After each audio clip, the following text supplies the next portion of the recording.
और इस मंगल गान के लिए 2 फेड ऑफिशियल जिम्मेदार हैं सिर्फ। क्या बोल गए? कल के बाजार के लिए दोनों ने कहा कि ऑलरेडी इतना मार्केट ने ब्याज दर बढ़ा लिया, तो अब हमें बढ़ाने की जरूरत नहीं है।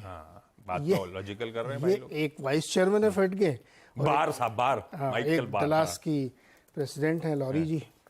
तो उनके इस स्टेटमेंट ने ही एक्चुअली मार्केट में रिकवरी दिखाई है, और इसीलिए कल यूएस मार्केट आप देखिए ऊपर जाके बंद हुए। बॉन्ड यील्ड थोड़ा थोड़ा पिछले हफ्ते ही हल्के से आप देखिए लास्ट फ्राइडे को नरम हुए थे, तो उसी के आसपास है। बहुत ज़्यादा ना नरमी है ना बड़ा, तो कुछ नहीं है, स्टडी फ्लैट से हैं वहाँ पे।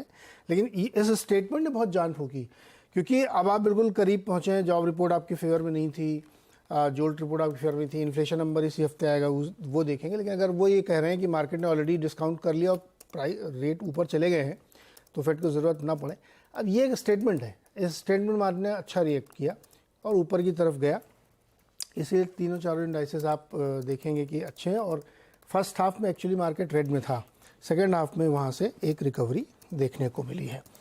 अब इसके बाद दूसरा जो बड़ी घटना चल रही, जिस पे कल मार्केट बहुत चिंतित था, इजराइल वाला, उसमें बहुत ज़बरदस्त बमबारी गज़ा के ऊपर चल रही है, और डेथ टोल अब तक 1600 पहुंच चुकी है ऑफिशियली। उसके आगे पता नहीं क्या नंबर हो सकता है, लेकिन नंबर बहुत ज़्यादा होगा, क्योंकि इजराइल के फॉरेन मिनिस्टर ने ये कहा है कि हमने उसको चोक कर दिया है गज़ा को, सब कुछ बंद, वाटर सप्लाई बंद, फ्यूल सप्लाई बंद, फूड सप्लाई बंद, तो सब कुछ बंद कर देने से वो चोक है। और ग्राउंड पे उन्होंने अपने सैनिक उतारने शुरू कर दिए हैं। 3 लाख जो उनके रिजर्व फोर्सेस थे, उनके लोगों को वहाँ पे उतारने की बात है। यूएस की तरफ से भी बहुत प्लेन वगैरह ये सब जा रहे हैं। तो गज़ा में जो कुछ इस समय हो रहा है, मतलब जैसे हम लोग बात करें तब भी वहाँ पे बमबारी चल रही, कंटिन्यूसली चल रही, वहाँ पे बहुत ज़बरदस्त डिवास्टेशन है। तो उसकी वजह से आप ये मान लीजिए कि तनाव अभी भी बना हुआ है।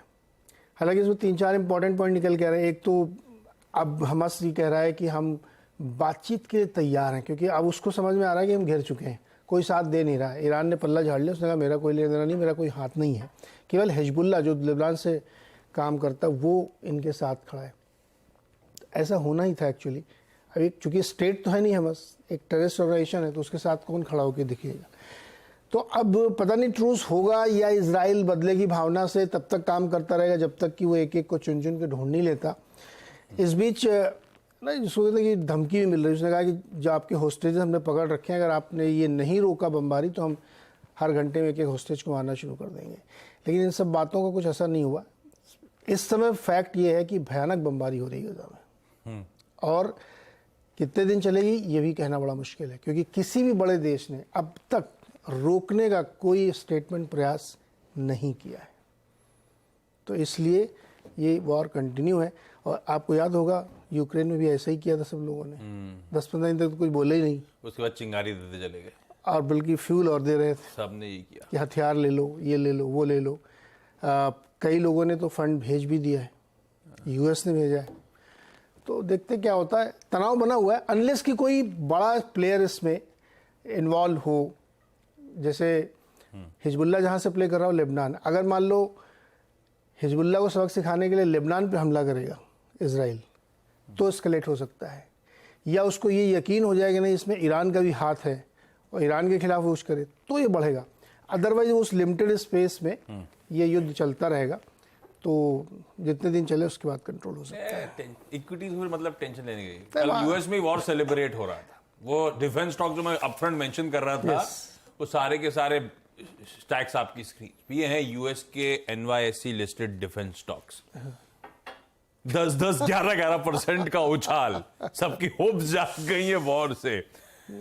सबको अपना अपना देखना है भाई साहब। एनर्जी भी, हाँ एनर्जी भी, वो भी स्टॉक खूब चल रहा है। वो तो खैर वो उनका दिन था रिएक्ट करने का, क्रूड पे हम तो रिएक्ट कर चुके थे। खैर एक बात और ध्यान रखिएगा, ये गिरावट हमारे DII एकदम भरा हुआ है पैसा, फ्लश विद लिक्विडिटी जो अंग्रेजी में कहते हैं। तो बाजार में लोअर लेवल बड़ी तगड़ा सपोर्ट है। कल 2000 करोड़ कितना 2500 करोड़ से ज्यादा की खरीद DII ने कर डाली। इस तरह से पैसा झोंका जाता है। कुछ ब्लॉक डील थी क्या? कोई लार्ज ट्रेड नहीं, सीधा सौदा की टीम में एक भी लार्ज ट्रेड नहीं मिलेगा आपको। तो DII फ्लश है लिक्विडिटी के साथ, ऐसी गिरावट में डाल रहे हैं पैसा, तो हमारे लिए डाउनसाइड वो कुशन बना हुआ है। क्या है? चलिए ये सब अलग कहानी, लेकिन वीरू के पास चला जाए और समझा जाए आज की अब निफ्टी की रणनीति, निफ्टी की स्ट्रैटेजी क्या होगी। कल कोई सुबह प्री डिटरमिन्ड ट्रेड नहीं लिया था, लेकिन जो लेवल्स मेंशन थे, जो फॉल की बात हुई थी, उस डेटा के अकॉर्डिंगली ही बाजार उन दायरे में सिमटता हुआ आपको नजर आया, या उसी दायरे में लॉजिकली बिहेव करता हुआ नजर आया।